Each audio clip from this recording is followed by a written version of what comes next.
नमस्कार दोस्तों, आज हम बात करेंगे जो काफ़ी आम समस्या है और वर्षों पुरानी है। इसका नाम है हेमरॉइड्स यानी कि पाइल्स। पाइल्स को देसी भाषा में बवासीर या मस्से भी कहा जाता है।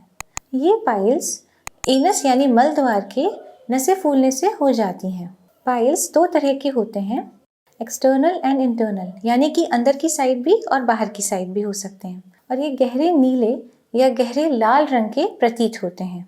ये जब भी होते हैं तो एकदम तुरंत हो जाते हैं, ऐसा नहीं कि धीरे बढ़ रहे हैं।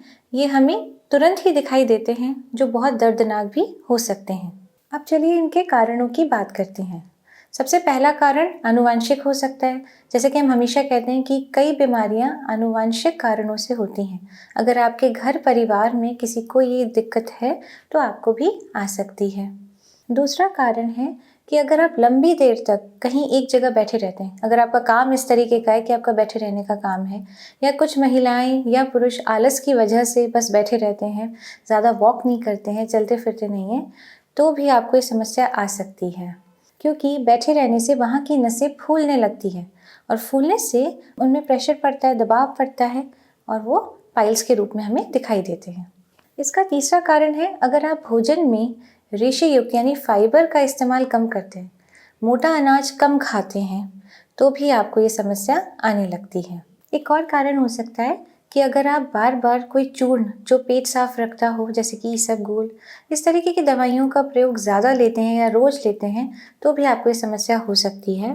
बुजुर्गों में या उम्र दराज लोगों में अगर प्रोस्टेट बढ़ा हुआ हो तो उसके प्रेशर से, उसके दबाव से भी पाइल्स हो सकते हैं।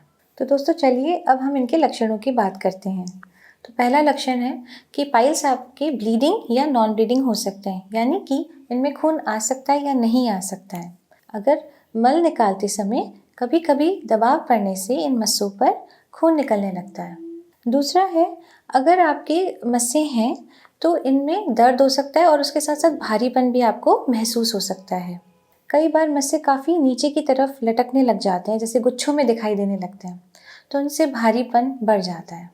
इसका एक और लक्षण है कि इनमें मवाद भी पड़ सकती है और इनके अंदर से मॉइस्चर यानी कि हल्का हल्का पानी भी निकल सकता है। तो दोस्तों अब हम बात करते हैं कि पाइल्स के लक्षणों के अकॉर्डिंग हम कौन सी होम्योपैथिक दवाइयाँ ले सकते हैं। अगर आपकी पाइल्स बाहर की तरफ हैं यानी एक्सटर्नल हैं और उनमें काफ़ी दर्द है, एकदम गुच्छों की तरह बाहर लटके हुए हैं, उनमें दर्द है और थोड़ा मॉइस्चर निकल के आ रहा है, तो आपके लिए है दवाई एलोस 30।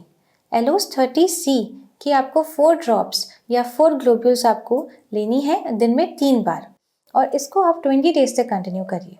तो दोस्तों अगर आपके मस्से प्रेगनेंसी में यानी जब आप गर्भ से हैं तब हो गए या फिर डिलीवरी के बाद हो गए हों, तो आपके लिए है दवाई सल्फर 30C। सल्फर 30C की आपको 4 गोलियां दिन में 2 बार लेनी है, या फिर 4 बूंदें 1 चम्मच पानी में लेनी है और 10 दिन तक आप इसको लेते रहिए। इससे ज़्यादा आप एक बार नहीं लेंगे, एक बार आप ये देखेंगे कि आपको कितना फ़र्क आया है। इस दवाई को ज़्यादा रिपीट हम करने की सलाह नहीं देंगे। और दोस्तों एक बात का आप ज़रूर ध्यान रखें कि अगर आप प्रेग्नेंट हैं यानी कि गर्भ से हैं, तो आप अभी ये दवाई या कोई सी भी दवाई अभी नहीं लें। तीसरी दवाई है हेमामिलिस 30C। ये आपको तब लेनी है कि अगर आपके मस्से अंदर की साइड हो और मल निकलते समय आपके बहुत ज़्यादा खून निकलता हो, इसके साथ साथ आपको वहाँ पे जलन और दर्द रहता हो, तो आपके लिए ये दवाई है। और हेमामिलिस की आपको 4 बूंद दिन में 3 टाइम्स लेनी है, यानी 3 बार लेनी है 1 चम्मच पानी के अंदर। आप 1 महीने तक इसको रिपीट करें। इसके साथ साथ एक ऑइंटमेंट है, हेमामिलिस ऑइंटमेंट। ये ट्यूब होती है और इसको आप लगा सकते हो अपने मस्सों पे। ये कोई भी जना लगा सकता है, जिसके भी मस्से हों, चाहे वो अंदर हो या बाहर हो। और जब भी आपको तकलीफ बढ़ती हुई दिखाई दे, चाहे जलन हो रही हो या दर्द हो रहा हो या थोड़ा मॉइस्चर निकल रहा हो, तब आप इसे ज़रूर अप्लाई करें। जब आप इसे अप्लाई करें तो एक तो रात में अप्लाई करें और एक सुबह उठ के आप इसे ज़रूर लगाएं। तो दोस्तों ये सारी जानकारी पाइल्स के ऊपर थी, तो अपना आप ध्यान रखें, जिसमें कि आपको ये बहुत विशेष कर ध्यान रखना है कि आप लाल मांस या फिर रेड मीट का इस्तेमाल न करें, बहुत ज़्यादा मसालेदार तेल युक्त भोजन न खाएं, ज़्यादा देर बैठे ना रहें, चलते फिरते रहें, व्यायाम करें और इसी के साथ फाइबर युक्त भोजन भी ज़रूर खाएं।